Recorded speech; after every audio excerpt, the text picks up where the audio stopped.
Hey there, and thanks for joining us to GamePoints, our weekly get-together. We talk about last week's in gaming news. I am, as always, your host, Stephen Brown. Joining me today is David Smith. How you doing, David? Not too bad. What's going on? Not bad. If you're joining us live, you might notice that we're actually broadcasting a day later than we normally do. That's because one of us had one really bad day yesterday. David, you got to go see The Killing Joke. How was it? Fantastic, actually. No spoilers. Give a quick 2-minute review.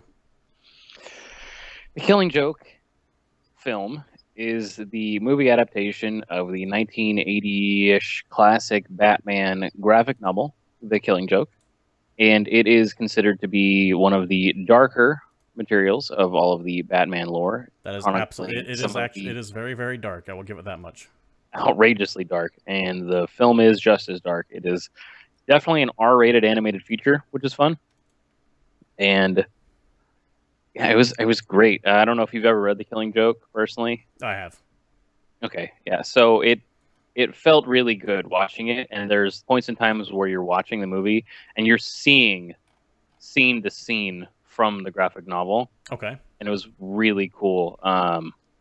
Some parts towards the end, without giving anything away, like the carnival ride, felt very good. It flowed with the graphic novel, the way they kind of incorporated things. The music was actually incredible. The film had an introduction from Mark Hamill, which was pretty entertaining as well. And yeah, Yeah, that's one thing to keep in note. The film features the voice talents of Mark Hamill as the Joker and Kevin Conroy as Batman. So if you're a fan of the old and Tara box Strong head, is back as Batgirl. if you're a fan of the old box head Batman cartoon in the early '90s, this is right up your alley. I have heard, without going to spoilers, there are a few changes at the front half of the film compared to the Uh, comic, but it more or less ends the way the comic does. yes, there's like a couple tweaks, a little bit here and there. Um, I think just more to get it for the movie audience. Okay. But I was actually okay with it. There was nothing that just pissed me off. I'm like, oh no, I can't watch this because I got caught up in it almost right away, and the kind of art style blended itself well. I don't know, it felt good. I liked All right. watching it. Good. Good. But yeah, just an explanation as to why we weren't on last night and or on tonight instead. Anyways, we're here for gaming news, so let's go ahead and kick things off with the big thing that's going on right now, and that is this rumored NX leak. Uh, for the past few months, there have been all these speculations and rumors about what the NX will be and what it might entail. However, today, and this is coming from via Eurogamer, they released a bunch of details that to me sound like this could actually be what it is this time around. Uh, According to Eurogamer, by Tom Phillips here, Nintendo's upcoming NX will be a portable handheld console with detachable controllers, a number of sources have confirmed to Eurogamer. On the move, NX will function as a high-powered handheld console with its own display. So far, so normal. But here's the twist. We've heard that the screen is bookended by two controller sections on either side, which can be attached or detached as required.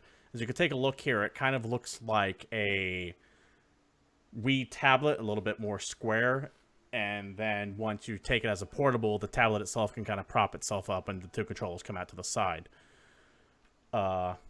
This seems legitimate to me. That makes perfect sense, as does the second rumor, in that the NX will be taking cartridges. Keep in mind this picture you're seeing of the Game Boy cartridge. That's not what they're going to look like. That's just something they have there. Both of these make total sense to me. Especially with all the kind of leaks we had of copyright and all the trademarks and stuff that were patented recently. Correct.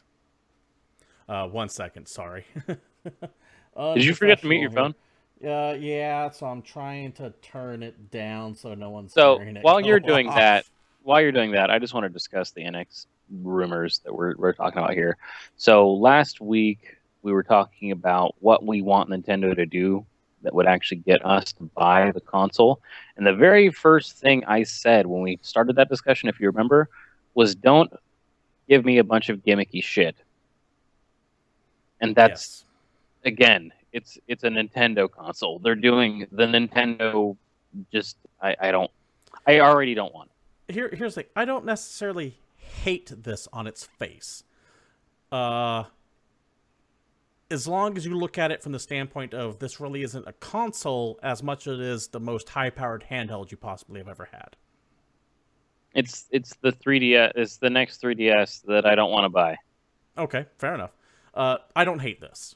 I'm not sold on it necessarily, but I don't hate it. It's gonna need some serious games to back it up for me to even look at it. Because right now, just as the base information that we understand, because the other thing it describes in the article is how this thing's going to be running, and since it is a mobile console, it's running on one of the NVIDIA Tegra processors, which is the same thing that you can get in like a Samsung tablet. Yeah. And that's just, I know we say that graphics aren't important, but I said at least make a fucking effort to catch up with this generation. They're going to have the Scorpio and the Neo to fight against, and they're going to look maybe as good as some of the launch games from last gen. That's, from what I understand, and by no means am I a super tech expert, but from what I'm hearing, the rumored specs will be more powerful than a PlayStation 3 and Xbox 360 were, but not nearly as powerful as a PlayStation 4 and Xbox One are, both consoles of which are getting hardware upgrades within the next year. Yeah, so it's going to be just so far behind again. It's the Wii versus the PS3 and Xbox all over again. If priced aggressively enough, and you give me the good Nintendo games that I mentioned last week. Was it last week we had this topic, I believe? If you sell it to me for the price of a 3DS, I'll think about it. Yeah, 3DS when they first came out, which I want to say was $249. $250. $250. Yeah, $250. Could be even $300. But if you have that Zelda game, a good Mario game, a Metroid that's not Federation Force, but an actual honest-to-God Metroid, those three titles at launch, I would probably buy it. I'm thinking it's $399. Yeah, that sounds about right for them. Let's talk about the second part of it, where it sounds like, if this rumor is true, they're going away from disc-based media to cartridges. Fine with it. It's a portable console. Absolutely, same here. It's the 3DS. So yeah, why not have cartridges? I'm in the same boat. A lot of people are thinking that it will drive the cost of the games up. I don't think that's necessarily true. Nintendo has, as far as I can tell, never sold anything at a loss to themselves, and I highly doubt that they would be willing to increase the price of games above that $60 standard. That's kind of signing a death warrant for that system there. So I get the distinct feeling that they have a way to make these cheap. And let's face it, a cartridge these days is essentially just a flash stick. I would also want to have expandable storage on the unit. Agreed. Because I'm assuming there's going to be a whole lot of digital downloads. And if they're going to have this little handhold that has a certain amount of space, because we did talk about the fact that there's like a base unit, right, that you hook this thing up into, and that's how it connects to your TV and all that stuff. Right. I'm assuming the base unit is going to have some kind of dedicated storage media, and it's going to be sold at 1 terabyte or 500 gigs or whatever the hell it comes out at. But if the handheld console does not have expandable storage, and please, for the love of God, use a common medium, do not pull the Sony PS Vita memstick bullshit, because that is literally the reason I don't own a Vita. Now, the good news is Nintendo, by the way, Cyanide, welcome to the chat, appreciate it. He says he'll buy it for a Metroid. I'm in the same boat. Nintendo, for their 3DS, their expandable memory was just a straight SD card. Yes. And So, as long as they can keep good. it there, because they make some huge SD cards now. Yeah, and cheap at that. One thing to consider, you're looking at the possible graphical prowess and about how it's not going to stack up. If this thing does run off flash media, cartridges, essentially, that means essentially it's one giant solid-state drive. So they don't have to worry about the load issues that the other consoles have with optical drives. That is the other thing. If they can give me a system that has no load times, that would be pretty sweet. So, I want to just punch a cartridge into it and turn it on, and it's just like popping in Mario Kart in the N64. You're playing it. Agreed. I think the will test, if this is going to take off or not, is how well they embrace the digital side of things, especially if they are going cartridges. As we all know, Nintendo in their digital marketplace is poor, to say the least.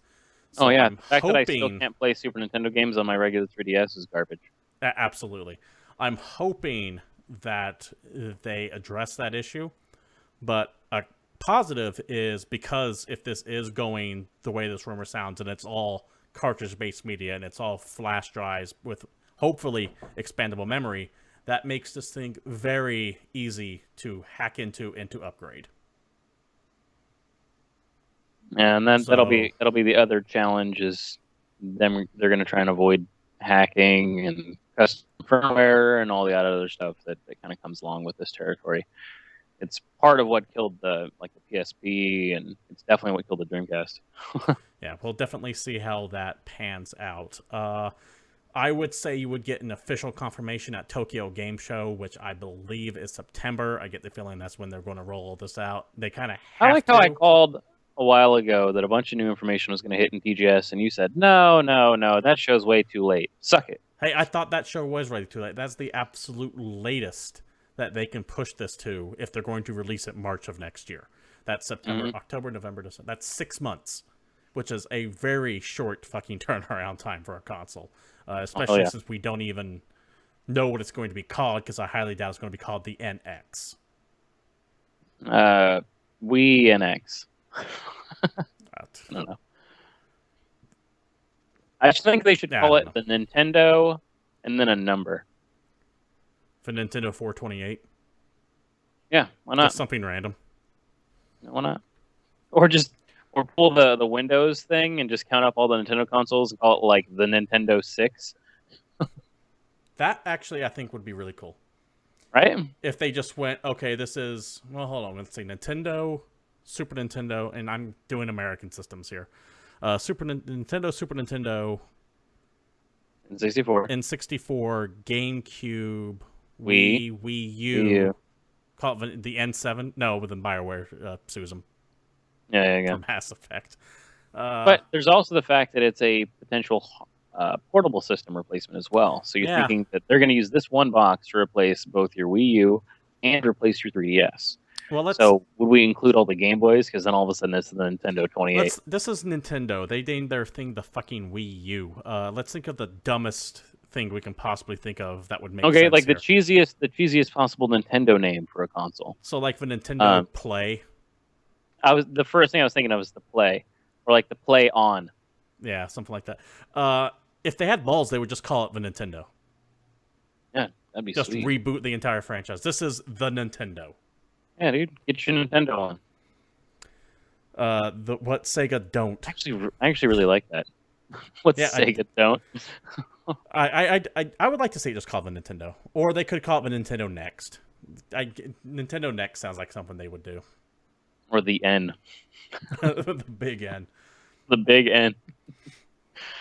I like it. Anyways, keep in mind, as always, this is just a rumor. We officially don't know what this console is going to be, and we probably won't until Tokyo Game Show. Hopefully sooner, but we'll see. Comes out in 8 months. Yeah. So that's going to be quick.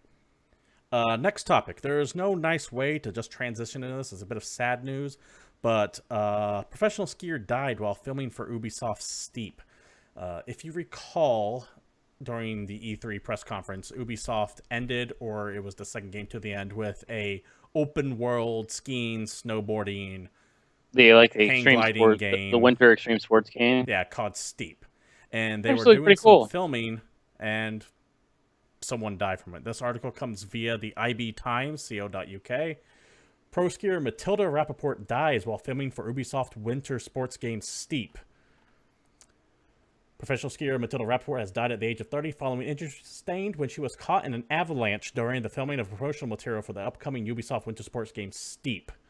Rappaport subsequently died in a hospital having suffered oxygen deprivation and brain damage.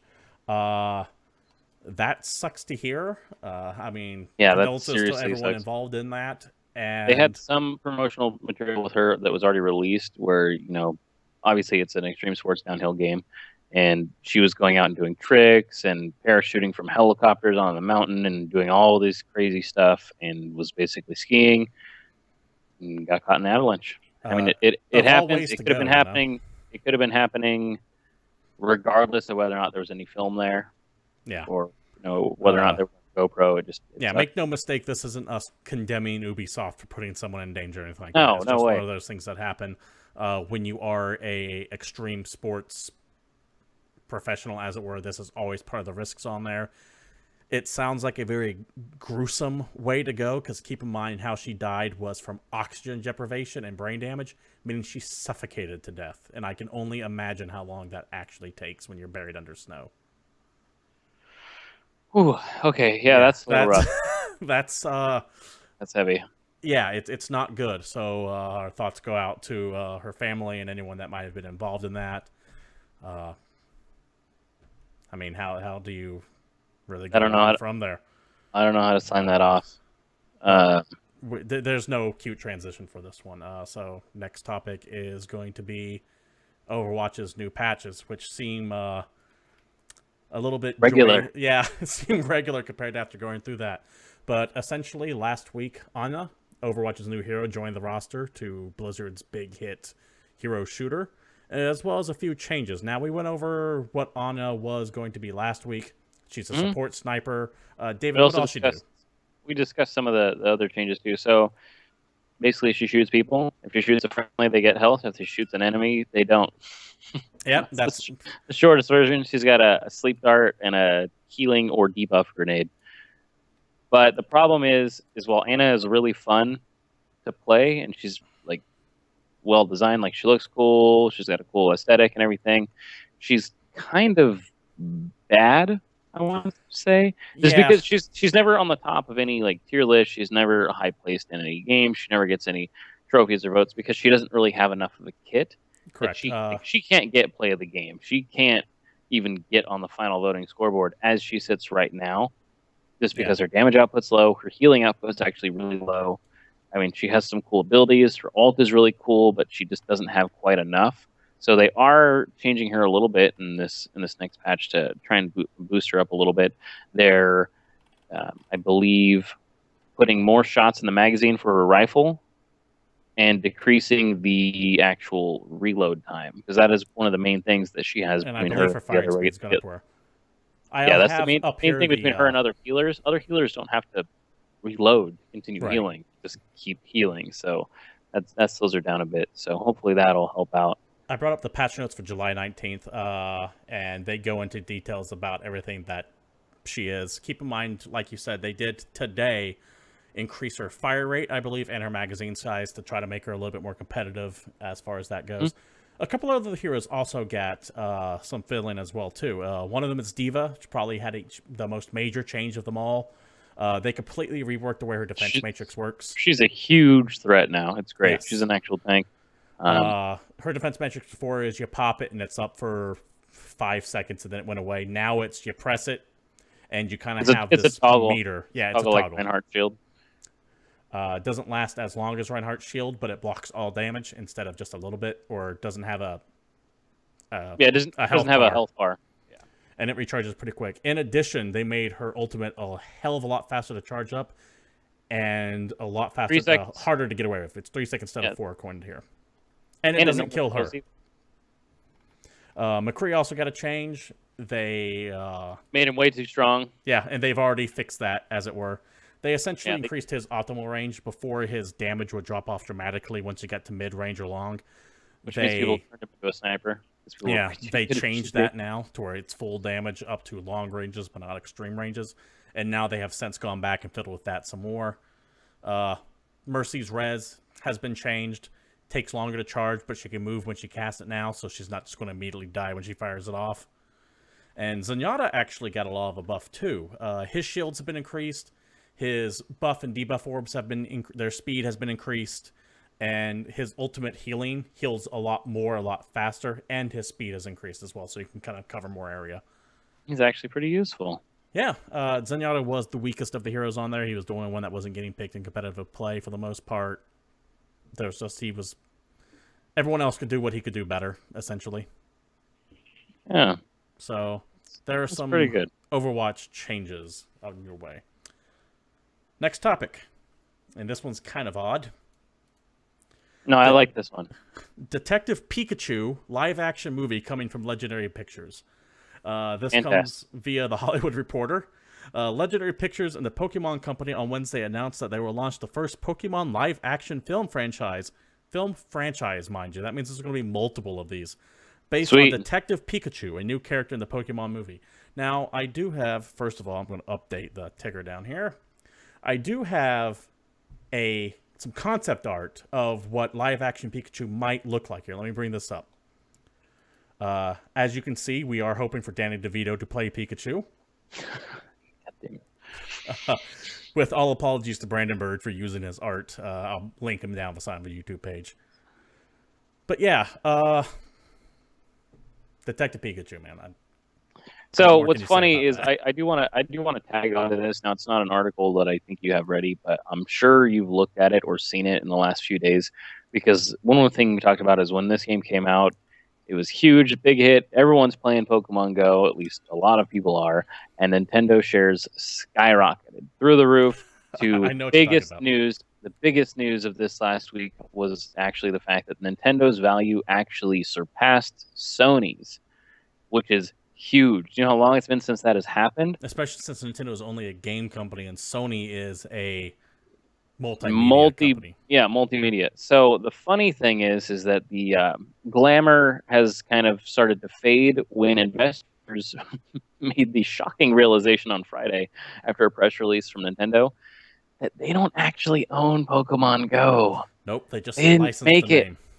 They actually only get about 31% of what Pokemon Go is making, which, if you crunch the numbers really fast, adds up to about $640,000 a day, which doesn't suck, but when you're a huge international company, $640,000 a day is kind of a drop. It's not 1.5 million like everyone thought they were getting. It's an extra 64 cents to their already making $100 a day. If you yeah, their stock dramatically dropped after that news came out, if I recall. So if you decided to rush in and buy after they went up, you just screwed yourself. Yeah, straight up. So yeah, just be careful when you're going around and playing the stock market. Not everything that seems good is good, and just do some goddamn research, because it wasn't like this was a secret if you just had a bit of knowledge of what you were doing. Well, there's also the fact you turn the game on and it says the Pokemon Company and Niantic. You know what it doesn't say when you turn the game on? Nintendo. Exactly. All right. Next topic. Last week was Comic-Con. Jinx. I just wanted to say Comic-Con. You can go. Last week was Comic-Con, and we got some details from Telltale Games about The Walking Dead Season 3. Now, The Walking Dead, the first season, is more or less what put them on the map. They did stuff before, like Sam & Max. They did that Jurassic Park game, I believe, before this came out. But The Walking Dead Season 1 was what truly made people take note of Telltale's storytelling prowess. And they revealed some more details about the third season coming up. Let me go ahead and bring up their blog here, if I can. There we go. More details on the third season of The Walking Dead emerged during San Diego Comic-Con. This is from Telltale's site directly. We're going to kind of paraphrase what we have here, but as you can see, they released some screenshots. You got an older-looking Clem here, as well as new character Javier. Now, what is different between this and the previous seasons is that apparently you're going to be bouncing back and forth between both of these two here, which to me means they are going to tease the fuck out of Clem dying the entire season. Like, they're going to give it the straight-up slow jerk. Nice. And that's going to drive me nuts. The other main difference that you see just on that front cover, if you go back up to that main page, or the main picture, is that you'll see the one key difference between all the other games and this one is that she is actually side by side with the lead protagonist. She's not hiding behind them. Correct. She has definitely taken a front and center role. If you finished the end of Walking Dead Season 2, she makes some pretty hardcore decisions, so you can see that being the case here. Vidisco Keen in chat says he wants a Sons of Anarchy Telltale game. Funny you mentioned that, Disco Teen, because tonight is, for our topic of the week, is going to deal with, well, Telltale-related stuff, so keep that stuff on your hat and join in later. Mm-hmm. Other screenshots show her with a child here. This is little baby... What was his name? Who's his face? Remember AJ. Who's his face from the end of the last game? Yeah, I don't. Spoilers for Seasons 2. His parents die. Oh, and nice. Clem's stuck raising the little kid. So, as you can see, it's probably been a couple years since the end of Season 2, because that kid was literally born to the end of Season 2. and now he looks to be what, 2, 3? Two-ish. Yeah, I like a couple two-ish. years. So yeah, if you liked Walking Dead season 1 and season 2, I know I did. I thought it was very emotional. I thought it was pretty solid storytelling. Then season 3, which is going to be right around the corner, looks just as promising. David, did you ever play the Walking Dead games? I think I played the first 8 minutes of the first one and then got distracted and then didn't. I actually have a few Telltale games, but I haven't managed to play them. Cyanide, yeah, Walking Dead is that legit. The end of season 1 legitimately almost made me cry, and I have a heart of stone when it comes to that shit. I didn't. Don't get me wrong. I did not cry. I almost cried. But yeah, I highly recommend taking a look at it. Season 2 wasn't nearly as good, but it was still solid. So let's talk about, one of the things with Walking Dead is characters can just tragically die at any point in time, right? You're worried about that. You're in the apocalypse. Literally, death comes to anyone in that series just randomly. Wow, you know what? I think more games should have death randomly come. You know, it's a good game to have death randomly show up. I don't know. Crusader Kings II. Announced last week, Crusaders 2 expansion, The Reapers Due. I'm so excited for this. I'm just going to cut you off. Yeah, you are a fan of Crusader Kings, so tell us Crusader what you're excited about this. Is really fun. If you have no idea what it is, I would recommend just getting on YouTube. More than saying, hey, go buy Crusader Kings, get on YouTube and watch some Let's Plays of it, because it's not something you can pick up and just start playing. You will get frustrated, you'll get bored, and you will leave. But if you can spend the time and look at it and think about it, it is the grandest of grand strategy 4X games. And it can be really fun and it can be really frustrating, but it's kind of worth it to try it out. Now, one thing is it does have a lot of expansions. This new one looks to be amazing because it's kind of bringing in like the Black Plague, death, disease, all this other stuff. So think of a Civilization style game, except for instead of playing as the country, you play as one guy. And you play as his direct descendants if he were to die. And you're kind of managing, his kingdom or whatever he happens to have. You also have to worry about what he's going to give to his next of kin when he croaks, because you can very easily not pay attention and be the king of all of Norway, die, and then take over the control of the son, who is a duke of a small county outside of a major city. Now, and that kind of stuff happens. But anything that's Crusader Kings related usually gets me pretty excited. Now, according to this expansion here, it's going to introduce epidemics and diseases, which can spread province to province along trade and sea lanes, lowering your income and available soldiers. You're going to have a prosperity and rural focus, so that well-managed provinces and peaceful kingdoms will pay huge dividends in gold and manpower. None of this means anything to me, so I'm assuming that you do, David. Also, more importantly, is the royal seclusion, because you can just be like, fuck the population, I'm going to go hide in my castle, I'm a king. Yep, shield yourself from diseases, tearing your kingdom apart, so that way you don't die. It's fantastic. Hospitals and royal physicians to prevent the outbreak of disease in your kingdom, and new event chains, which may or may not hint that someone is causing this on purpose, and that there could be a supernatural origin. Dun, dun, dun. What's funny is the game doesn't really seem like it, but it will touch on supernatural things every once in a while, because the story and the events that happen are almost completely randomized. I mean, it is affected by what you do, but occasionally something will just come out of left field and hit you, and you won't be ready for it. Like, your kid turning out to be the Antichrist. Anything can happen, folks. Welcome to Crusader Kings. Now, hold on. While on that, does your child turn out to actually be the Antichrist, or do people just think he's the Antichrist? My character died, and the son took over, which means I was suddenly the son, and everybody revolted because they assumed he was the Antichrist. And a huge army of pagans, witches, and warlocks came to my aid to destroy my foes. So take what you want from it. That is fucking amazing. I didn't know the game could do that. He then went insane and killed himself, and I was playing as like a 2-year-old, but, who knows? A 2-year-old can get into the bleach just as well as a 20-year-old. Actually, no. If you get killed all the way down to where you're controlling a baby, because that's the next of kin, you're kind of screwed, because you just have a liaison that makes all the decisions for you, and you're kind of just looking at the game as it plays itself until your character gets old enough to take over. Oh, no shit. They'll do that. Yeah, it's fun.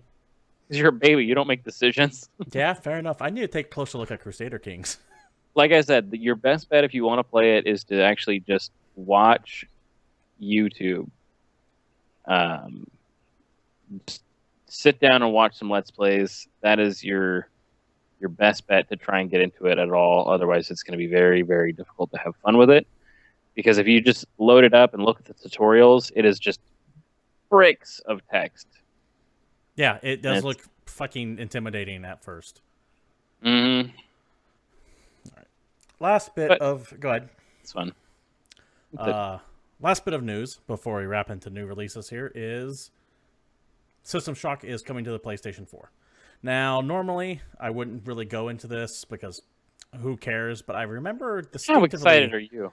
I'm excited for it. Well, I'm getting it for PC. I distinctly remember, however, mentioning that it was odd that it was coming to the Xbox One and not PlayStation 4, so I thought maybe Microsoft was backing it in some way, but if it's coming to PlayStation 4, then it was just time and cost issues. But if you look at their Kickstarter page right here, under updates, as you can see right there, System Shock on PlayStation 4. Support us on Kickstarter. It's coming to... Yay, it's coming to PlayStation 4. Congratulations. System Shock is currently sitting at $1,227,596 of their $900,000 goal. So they did hit it, and they have 40 hours left if you want to kick some more money toward it. That's... I mean, hey, cool. More System Shock. Are you still toying with the idea of wanting to back System Shock because you're so excited for it? I want to back it, but I don't back Kickstarters. That's just my general rule. Like, if there was a Kickstarter that I would back, it would be this one, and even then, I'm not throwing money at it. So that's fair. I like to have my game ready when I pay for it at this point. Oh, well, if you like just buying games and then being able to play it, you should look at some of the new releases coming out this week. David, why don't you tell us what's out? So the first one is debatably the one I'm most excited for. It's a PC game called Quadrilateral Cowboy, which is kind of a mouthful, and the game looks like it's along the same lines. This game I have difficulty describing. I would recommend just pulling up a trailer and looking at it.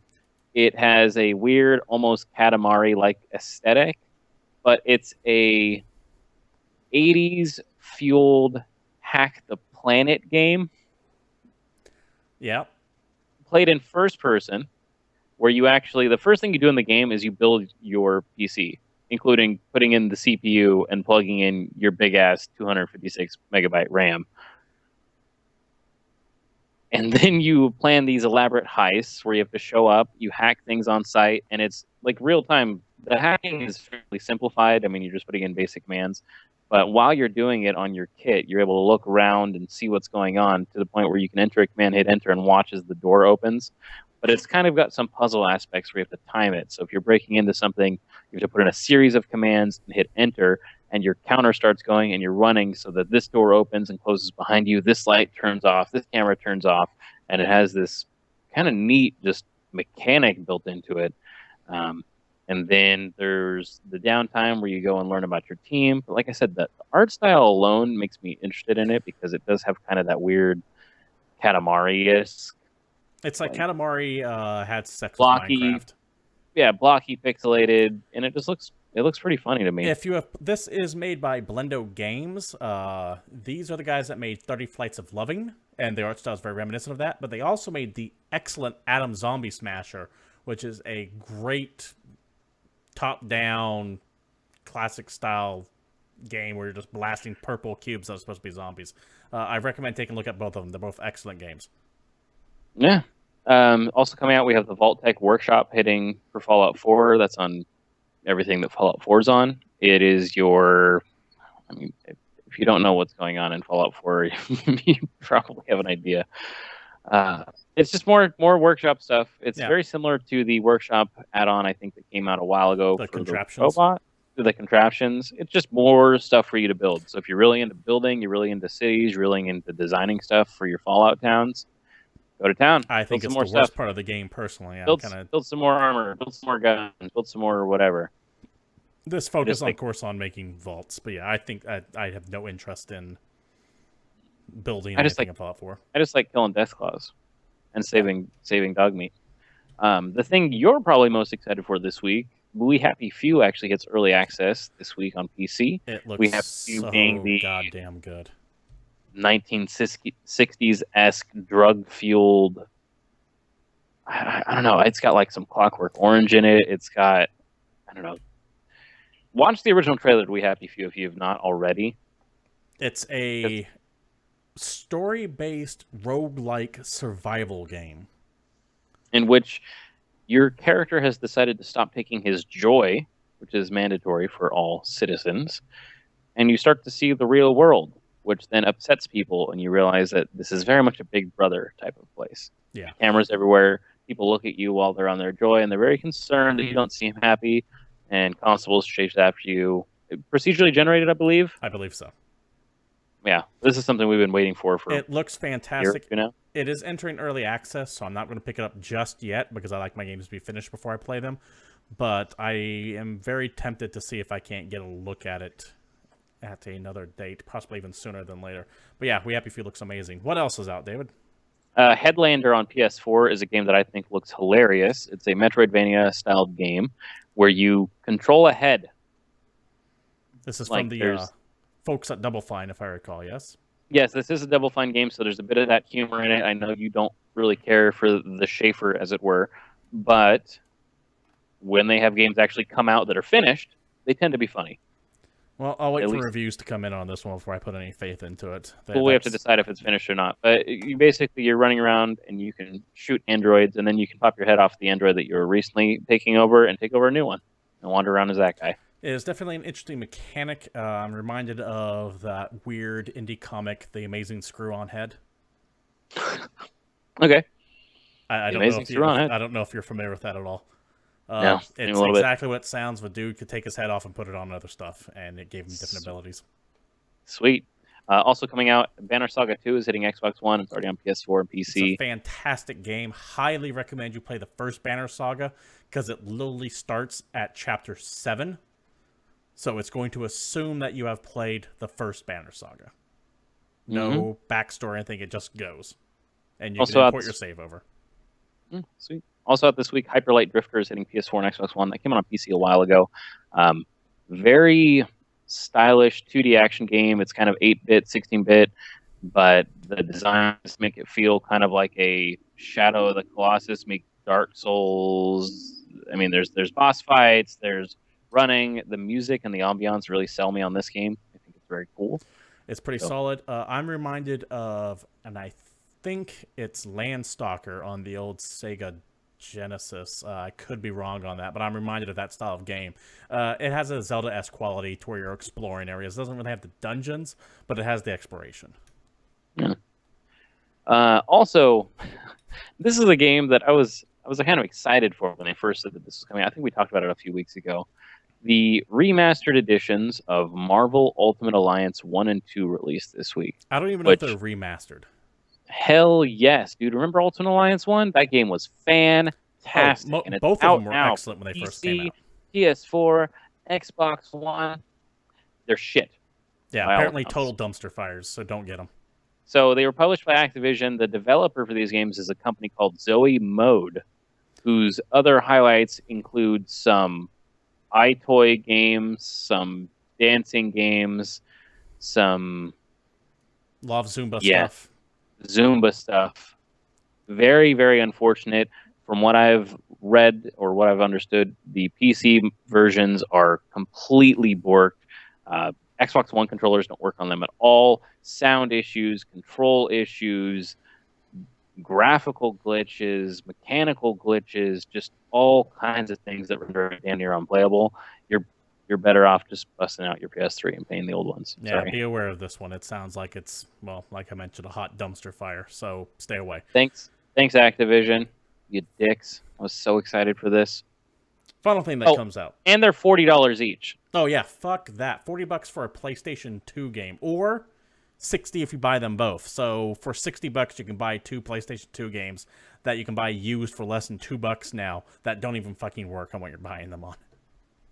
Wah, wah, wah. Also out this week, Minecraft Story Mode Episode 7, access denied on every damn thing. And when I say every damn thing, I include phones and whatever else, because Minecraft Story Mode is literally on everything. Another Telltale game. If you haven't played a Telltale game before, I wouldn't start with the Minecraft one. No, I hear it's solid. I haven't tried it myself, but Telltale makes I played episode 1. I actually got it for free on a deal. I got it from Amazon or something like that. Okay. So I mean, it's cool, and it feels Telltale-y, and it's got the whole Minecraft aesthetic. You kind of farm items by clicking on things, but I mean, it's episodic. The first episode felt really short to me, so I think with Minecraft in particular, you're kind of need to get everything. So I would honestly just wait until you can get a big giant pack of here's the Minecraft. Right. But that's just me. Now, Telltale has made some excellent games in the past with some very odd franchises. They've done Game of Thrones and worked out perfectly. I love the season 1 of Game of Thrones. Tales from the Borderlands is, in my opinion, possibly the best thing they have yet to do. It's funny, it's full of action, it's well paced, it's well written. It has some actual emotional moments in that weird Borderlands way of, I'm laughing my ass off for 9% of this game, and then you feel like you want to kill yourself for 10% of it. It does that very well. It has an excellent soundtrack to it. It's just it's very odd what some of the properties that Telltale's been getting lately. And that is going to bring us to our topic of the week. What else should Telltale work on? Now, we have Minecraft Story Mode this week. We have Batman starting soon, I believe, first week of August, which would be 2 weeks from now, give or take, maybe next week. We have The Walking Dead Season 3 up on the horizon. What other franchises would you like to see get Telltale treatment? Now, we had someone in chat kind of already allude to this. Disco Keen said he wanted to see Sons of Anarchy. Interesting idea, cool premise, exactly what we're looking for. So if you're watching us live, feel free to put your own answers in chat. We'll respond to what you can. The criteria are as follows. Any media franchise is up for grabs, meaning movies, games, TVs, books, comics, anything you think of that is a licensed property. We're not doing original ideas. We're not doing anything based on real-world events that wasn't like already licensed. So we can't do, for example, a Telltale game set during the Siege of Fallujah. We're not looking for anything like that. We're looking for stuff that is an established licensed Telltale presents World War II property already. DJ Cyanide, he says Breaking Bad. You know what's funny is after I heard Sons of Anarchy, the first thing I thought of was Breaking Bad. Yeah, that makes sense. So I believe we each have 4 things that we would like to see Telltale make a new game. So why don't you go ahead and start us off there, David? So I'm going to start with my easiest one, which is probably the most popular thing right now that you can think of. And I want it to be done specifically. So the franchise that I'm talking about is actually Overwatch. But what I want is the before Overwatch story. I want Overwatch Telltale presents the Omnic Wars.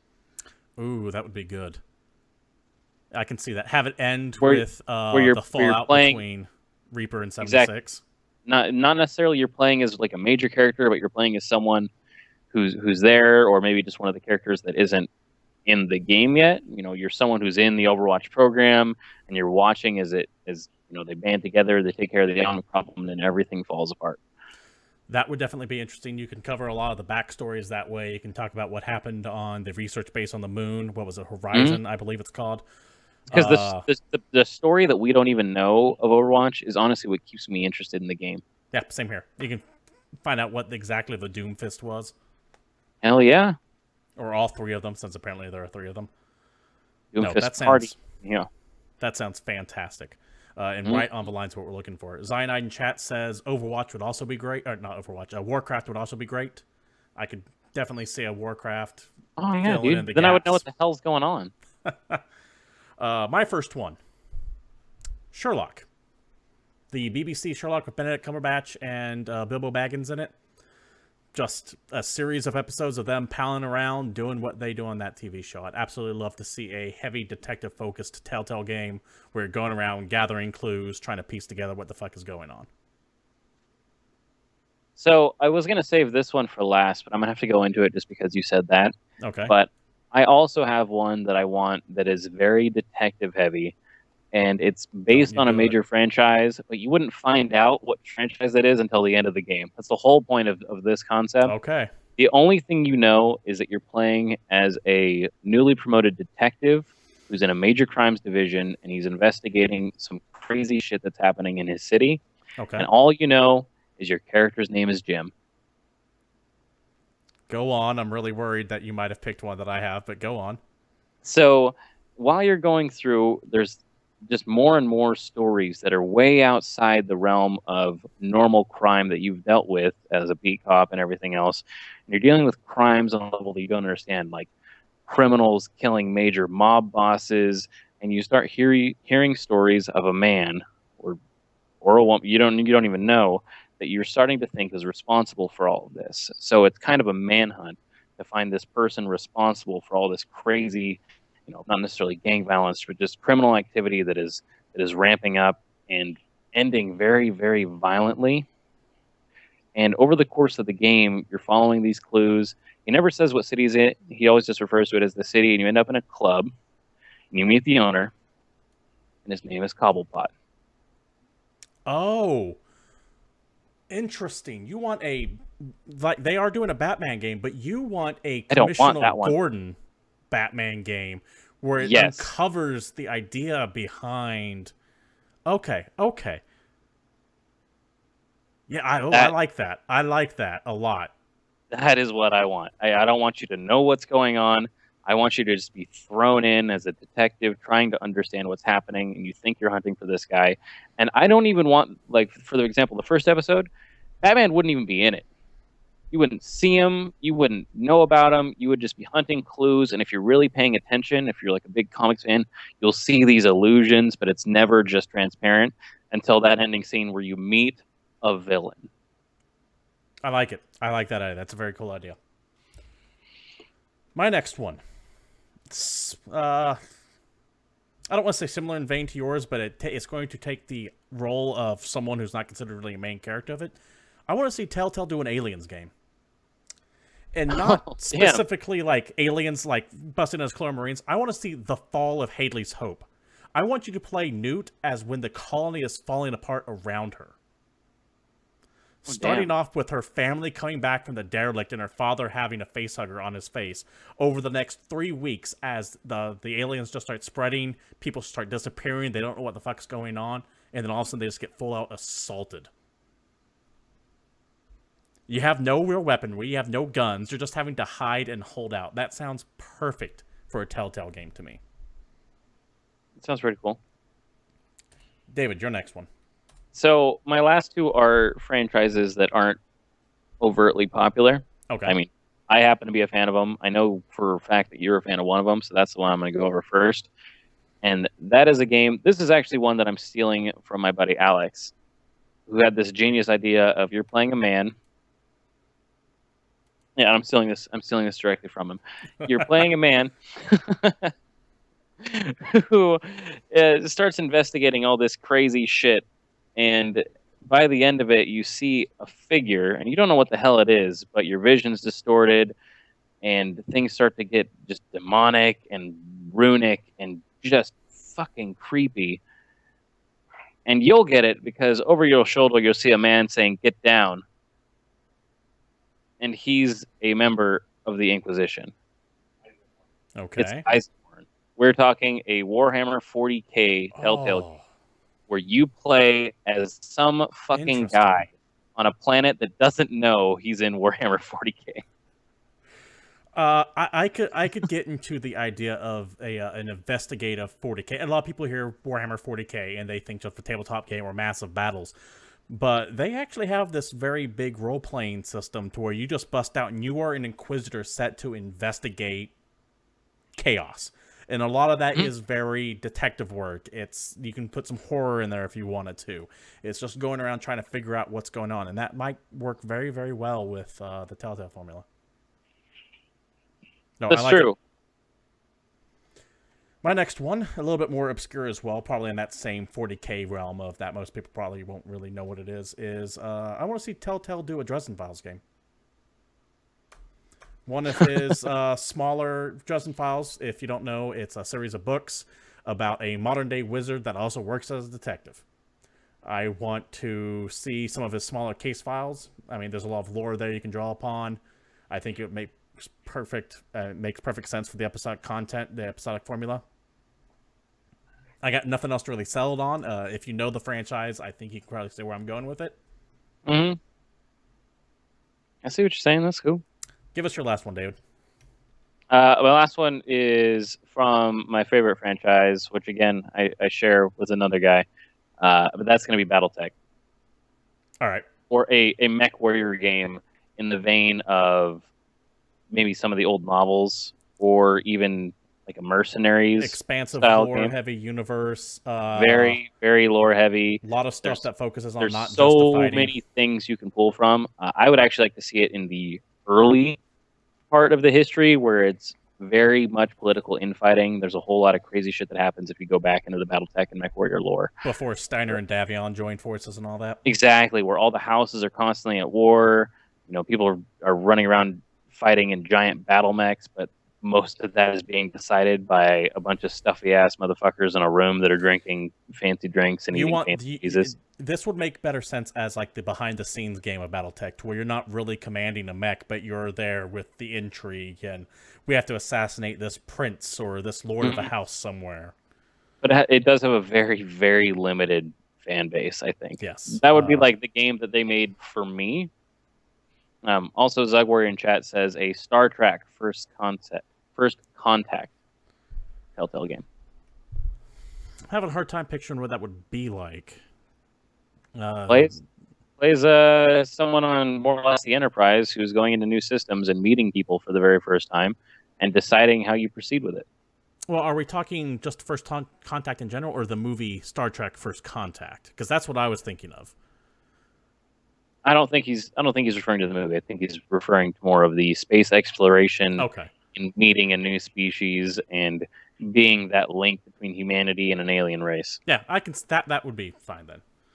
Okay, yeah, he clarifies the action of First Contact, not the movie. Okay, that makes a lot more sense, because I'm trying to think of a Telltale game set in the movie. I'm like, well, the movie itself was only an hour and a half. There's only so much you can stretch that out with. No, they can do it. They can do whatever they want. Though, I mean, I kind of make that joke with my final one being based off of a movie. I want Telltale to do a Blade Runner game. Blade Runner would be fantastic. And I don't want it based off the movie. I want it set in that same setting where you are a Blade Runner hunting down replicants and you have to find out who they are. You have to fucking VK people. You got to make the right choice, because if you blast someone that's wrong, you get fucking sent to jail. You may or may not be a replicant if you go down that road, but I love that setting, and I think that sets up for a perfect noir game from Telltale. Man, none of these are going to get made. No. But to be fair, I also thought about that about Borderlands and Minecraft. That's fair. Anyways. Problem is we're more excited for things that aren't new. But yeah, they also made Back to the Future, so who knows? I mean, other honorable mentions, you get really obscure. I was thinking like a Dune Telltale game. Dune. But it would be like 8 episodes long, each episode 4 hours, and nothing happens. Thinking of the quick times, press spacebar to walk softly. Now, if they had a sense of humor for that QuickTime event, every key would be slightly different, because you have to walk without rhythm. Oh, yeah. So it's making you jump from like A to O to Q, M, N, P. Oh, and the timing is completely whack, because if you try and hit it at a beat, you die. I'd play that. That sounds fun. But yeah, they've shown that they can more or less work with anything to varying degrees. And for the most part, it's been reasonably successful. Mechanical issues aside, the engine's starting to show its age that they use all the time. Saved still 4 years on now. Never really quite seemed to fully work with Telltale games. But those problems aside, we're focused mainly on, well, the settings, and I think we have a good list of stuff there. Cool. I'm happy. Yeah. Well, I'm less happy because this is all hypothetical, but yeah, good. Unlikely these will happen. But anyways, that does it for the top of the week and the show by proxy. This has been GamePoints. Thanks for watching. If you're watching us live, I know we're broadcasting on a Tuesday. We normally do it on a Monday, but someone had movie tickets to see something that was only premiering one night, so you got to make changes where you can. Join us next Monday at 8 p.m. Pacific Standard Time here at Twitch TV/GamePoints for when we get together again for who knows what the hell's going on. We always appreciate it if you watch us live. If you can't watch us live, however, you can always watch the old episodes on YouTube. Just go right in there, type in GamePoints, we pop right up, and we try to respond when we can. Same thing with posting on Facebook. You can go there and give us a like there. You subscribe on YouTube. You can follow us on Twitter at GamePoints PC. You can follow all of us individually. I'm Steven Brown at CapitalistPig21. You can follow David there at Palshife_Satori. Yeah, thanks for watching. If you like us, give us a follow. If not, thanks for hanging out anyways. This has been GamePoints, and we are out of here.